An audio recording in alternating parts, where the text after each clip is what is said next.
right? Put it down in there. That clamps in, and they push it down, and then that makes your seal. Okay.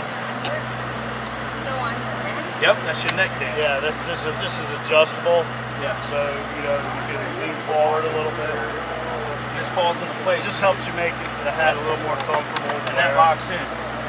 Okay. And that's how you wear it. So you can imagine, if you're claustrophobic, this is not